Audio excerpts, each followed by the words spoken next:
Que es hora de la mañana, quiero darle la bienvenida a Javier Díaz, presidente ejecutivo de la Asociación de Industriales de Textiles del Ecuador. Gracias por acompañarnos, bienvenido.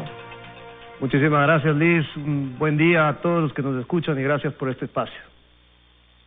Bueno, estamos entrando ya al octavo mes de esta pandemia acá en el país y si bien comenzamos a reactivarnos, se comienza a sentir un cambio en ese sentido, en el dinamismo de nuestra economía, sí el sector textil se ha visto fuertemente golpeado dentro de esta situación, pero ya desde antes venía con afectaciones y quisiera preguntarle hoy por hoy, arrancando el mes de octubre, ¿cuál es el balance que tienen de este 2020 como sector textilero en el país? Sí, efectivamente la industria textil y confección, que vale la pena decir, es una industria fundamental, esencial en el país porque genera 170,000 plazas de empleo directo, de las cuales la gran mayoría, más de 120,000, son mujeres cabezas de familia, cabezas de hogar, es decir, un sector realmente dinámico en el tema social y muy importante. Ha venido sufriendo efectivamente algunos problemas desde más o menos del año 2014 en adelante, que se acrecentaron en octubre pasado con todas las manifestaciones violentas que sufrió el Ecuador y que dio como resultado un cierre de 2019 muy malo. Incluso se perdieron 23,000 empleos directos en la industria, de los cuales casi 14,000 de esos empleos eran empleos plenos, empleos 100% formal.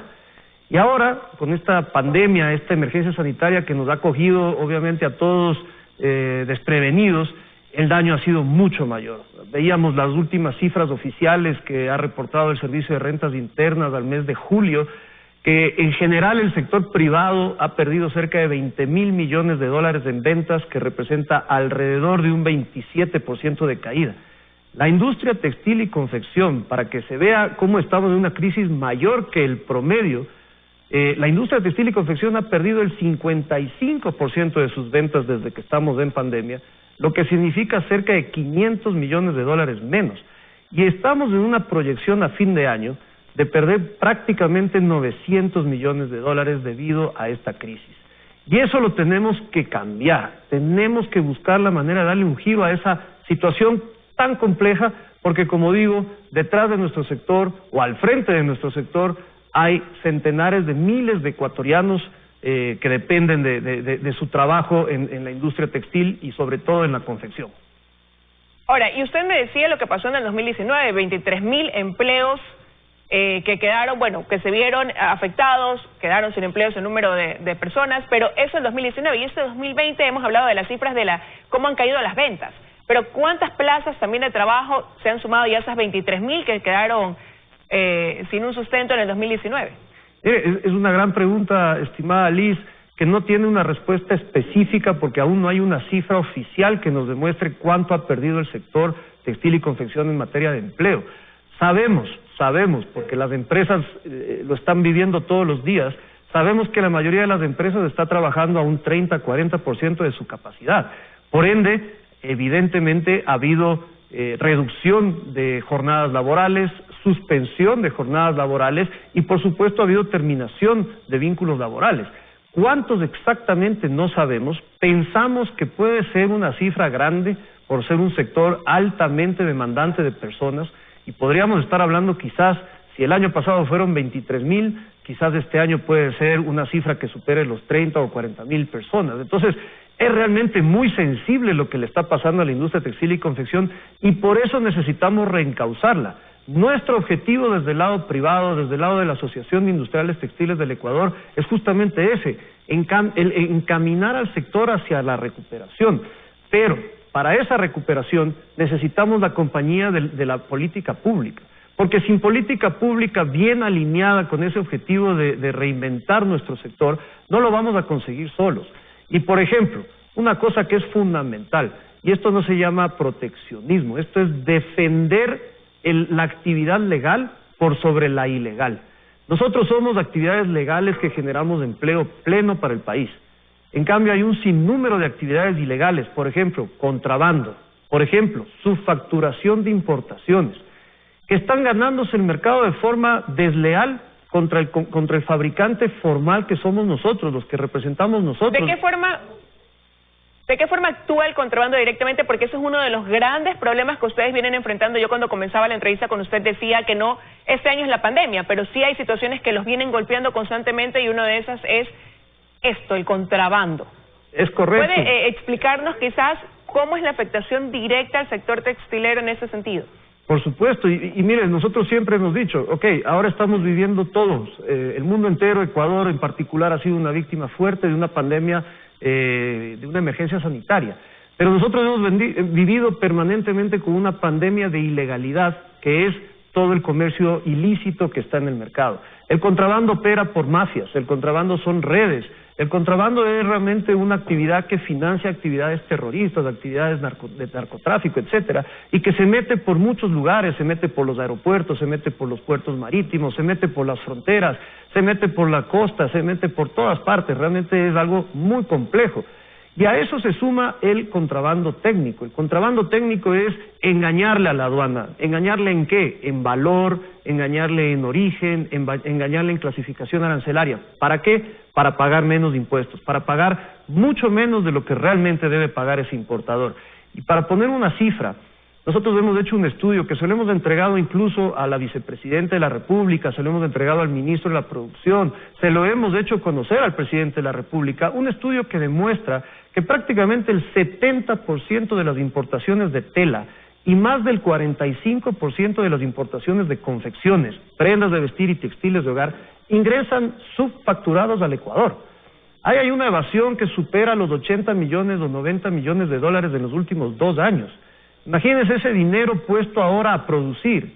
Sería fantástico, estaríamos generando empleo probablemente, pero no, lastimosamente se está escapando esos recursos. Y, estimada Liz... Ahora, pero ustedes han puesto en alerta a las autoridades, usted lo acaba de mencionar, ahí les han dado un informe con esta situación que ustedes conocen a la perfección, ¿y cuál ha sido la respuesta? Mire, yo le voy a decir con mucha sinceridad que no hemos tenido una respuesta clara al respecto de parte de las autoridades.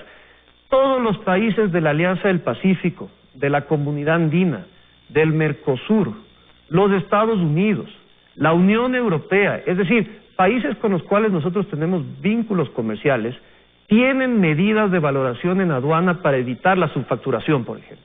Ecuador es el único país que no tiene una medida para defender al legal del ilegal. Entonces, sí falta esa actitud positiva del lado de las autoridades de tomar la decisión de aplicar medidas que defiendan el empleo formal en el Ecuador. Y lo mismo nos pasa... Ahora, señor Díaz, ¿sí? Partiendo de esa falta, quizás que lo que usted menciona como falta de voluntad política, ¿no? En ese sentido, ¿no ven un panorama muy alentador en lo que queda de este último trimestre del 2020? ¿Qué soluciones se pueden comenzar a implementar en el corto plazo para ayudar a la reactivación del sector textilero? Y no solo a la reactivación, sino a la protección también, para de una vez por todas acabar con este grave problema o perjuicio que causa el contrabando a este sector, a esta industria del país. Definitivamente ese camino de defendernos a los legales tiene que tomarse. Después hay muchas otras acciones que nosotros estamos impulsando desde nuestra asociación y que, como decía al principio, esperamos del acompañamiento de la parte pública. Y la parte pública, entiéndase, gobierno central, gobiernos locales, asambleístas y sobre todo también los futuros gobernantes, los que están ahora candidatizándose para dirigir el futuro del Ecuador. Y nosotros ahí tenemos iniciativas muy claras. Por ejemplo, nosotros estamos impulsando un espacio de comercio en línea sectorial. Tenemos ya unas propuestas muy interesantes para poder avanzar en esa idea. Estamos impulsando estudios de mercado para conocer cuáles son los hábitos de consumo que tenemos ahora los ecuatorianos, dada esta situación de pandemia y de emergencia sanitaria en la que estamos. De esa manera, también nuestra industria podrá atender mejor lo que el cliente ecuatoriano necesita. Tenemos un proyecto de exportación muy grande, nos hemos aliado con expertos locales e internacionales para generar un proyecto de mejora competitiva que ya cuenta con el aval, y eso sí lo tenemos que públicamente agradecer, con el aval del ministro de la Producción. Un proyecto de mejora competitiva que vamos a impulsar con la Corpey y con una entidad que se llama Inexmoda, que es el del exterior, junto con nosotros como técnicos y expertos en el área textil, para generar un proyecto de clusters y un proyecto de exportación muy grande que nos haga resurgir y nos haga volver a generar el empleo que necesita el Ecuador. Entonces tenemos varias iniciativas privadas. Me estoy olvidando una importante también, que es la compra pública. La compra pública también es un espacio importantísimo para la reactivación. Imagínese usted, Lisa, más o menos hay 100 millones de dólares de compra pública en bienes textiles. Y en muchos casos se están comprando, por ejemplo, telas importadas, en lugar de comprar las telas nacionales para hacer las prendas y uniformes que utilizan las entidades del sector público.